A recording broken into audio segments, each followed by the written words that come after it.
te, tara samahan niyo ako magpaligo.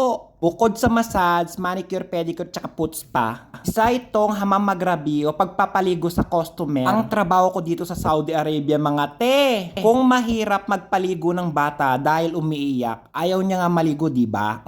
Tapos, pipilitin mo siyang maligo. Triplin mo tong pagpapaligo ng customer dito. Mas mahirap, mga te. Mangiyak-ngiyak ka talaga pagkatapos mo maghamamagrabi. Yung tipong gusto niya pang ipatanggal yung kalyo niya.